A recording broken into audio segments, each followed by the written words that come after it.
Hi and welcome to video 8 and my final video of this definite integration series, just looking at the theoretical approaches that we'll need for this topic. There is an applications topic to come after this. So we're going to look at calculating the area between two curves, and I'm just going to look at the simple approaches. I'll leave you to deal with the complex ones in class, and obviously the OneNote will have some complex ones that we deal with in class. So the first thing I want to say is that this is a really easy process. The functions will look harder, the graphs will look harder, but they're actually really easy because all you're doing is two easy processes combined. You calculate the area below one graph and the area below the other graph, and you find the difference. In actual fact, and I don't have a drawing of this or anything to go with it, but basically you're always doing this because when we find the integral between b and a of f of x, it doesn't just naturally become below f of x and above the x-axis. That happens because when we leave nothing, i.e. nothing, well, that is the x-axis because we've got y equals f of x and y equals 0, and we're finding the difference between two graphs. So actually what we're doing when we integrate and do a definite integration is we're creating a shape by bounding it on all four of our usual sides. So our vertical bounds are b and a, and our horizontal bounds are the upper graph and the lower graph. We just haven't really thought about it like this before. So let me show you in example 13 what this looks like. Calculate the area between the terminals x equals 1 and 3 and the two curves y equals 18 minus x squared and y equals x squared. So you can see the diagram there that I've pre-annotated. We want to find that area in orange. What we're going to do is find the area below the red curve and the area below the blue curve, green curve, and that will give us the area in orange, below the green and above the red. That will be the leftover, the remainder. But we only find the area of the blue curve and the green curve, or the green area there, because we're finding the area below the curve and the x-axis. We can remove that whole process by doing the subtraction beforehand. So I'm not going to go through the full process here, but typically I would show you how to find this area and how to find this area just using standard integration, and then we would find the difference. But instead we're going to introduce this idea that the area will be equal to the integral between b and a of f of x, which is your upper function, minus g of x, which is your lower function, dx. And the good thing about this is we don't have to worry about x-intercepts anymore because the x-axis is now out of the equation, so it's not a concern. We do have to worry about intersection points. That's still important, and I'll show you an example of that later on. But let's do this example first. So the area is between 3 and 1 of, now the upper function is, as you can see, annotated, 18 minus x squared, and we subtract the lower function because that will give us the difference between. So this is equal to the integral between 3 and 1 of 18 minus 2x squared, my apologies. So this won't always happen, but you see here we've got a nice simplification. And this is equal to, and I'll just create a little bit more space for us. This is equal to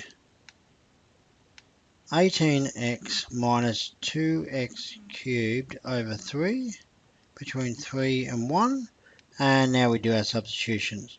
So it's equal to 18 times 3 minus 2 times 3 cubed over 3 minus 18 times 1 minus 2 times 1 cubed over 3. And that of course is equal to 54 minus 18 minus, and I'll put this in brackets, 18 and then minus 2/3, and 54 minus 18 is just 18 because 54 is 18 times 3 originally, and we're going to add that 2/3, so we get 18 and 2/3 is the area. And so there we have it. Of course we have found an area, so it's units squared, and we're pretty happy. It's got a width of 2 here, but it goes right up here to 17, starts at 1, so we're expecting it to be fairly large, and 18 we're happy with. Let's have a look at some more information. Here's a general summary. So remember we just talked about the fact that we do this, and that's a different notation, but it's the same point. f of x and g of x, where in this case g of x is the upper function, f of x is the lower function. We do have to be a little bit careful though. So this is a pretty standard one, and that's pretty easy. We've got the upper function is consistently the upper function, and the lower function is consistent to the lower function. But we do have a problem over here in green, and that is that the upper function and lower function change, in which case we're going to have to do two integrals and have one go from q to question mark and one go from question mark to p, and treat them separately because the functions have changed in their position. So just keep that in mind. And here's example 14. Calculate the exact area between y equals 10 minus x minus 3 squared and y equals 3 to the power of x. So it does say exact, which means we're not going to evaluate this as a number. We're going to leave it as an exact value. But the first thing is we need to recognize that we don't technically know this point or this point. So we don't know where the boundaries are. And this is another type of question you can get. So this is going to be between b and a of the upper function, which is 10 minus x minus 3 squared, minus the lower function, 3 to the power of x dx. Now it's important to recognize here that whilst I can pretty clearly see it 0 and 2, I can also do it algebraically, particularly if it's a harder question, in some cases. So to do it algebraically, I just let them be equal. 10 minus x minus 3 squared has to equal 3 to the power of x. But this is the point where you need to realize, well, I've got an equation. It's only got x in it, but I've got an x to itself as a linear form or as a quadratic form, and I've got an x in the power. I'll never be able to solve this equation. So I'm going to go with x equals 2 and 0. Your options are, you might be given information like I've been given, where it's pretty obvious 2 and 0 are the roots. But you might also be given something else, like an equation that's solvable on your calculator, for example. It might be in a Tech Active exam, or this might follow on from a previous question. So just keep that in mind and look for those opportunities to simplify the process. So this is now the area between 2 and 0 of 10 minus x minus 3 squared minus an additional 3 to the power of x dx.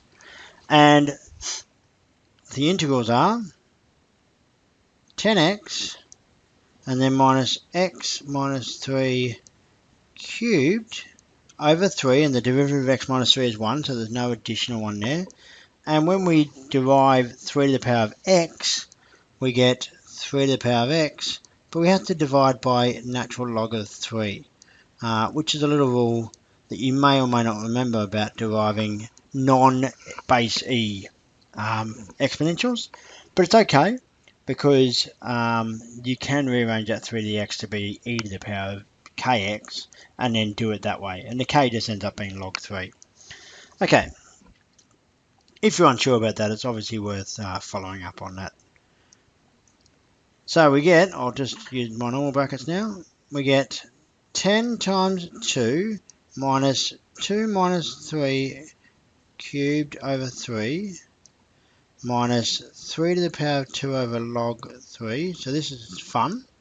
This is a little bit less fun. 10 to the 0. Fun if you liked it, something that's easy. 0 minus 3 cubed to the power over 3 minus 0 squared over log of 3. Always be aware of looking for those log of zeros if they appear. That's a problem for you. But this is now equal to 20 minus, that's minus negative a third, and then this is minus 9 over log 3, which is irrational, and then in brackets I've got that 0 and that 0, so I'm just left with negative of negative 27 over 3. So we've got a nice triple negative in here, and that comes out as 20 plus a third, so we'll call that 20 and a third, with a 0 obviously, minus 9 over log 3, and minus minus minus stays minus 9, and so that becomes 11 and a third minus 9 over log 3, which I suspect is about 8 to 9 somewhere. Log 3 is only a little bit over 1, So about 8, and we're left with about 2 1/3, a bit more as our answer. And of course, we want the exact value, but we should still put a unit squared. So this is calculating the exact area between two functions. I did promise you that I would talk briefly about what happens if there's an intersection, which we spoke about there, but here's an example that I'll do in class down here that involves a summary of intersection. So just keep this in mind.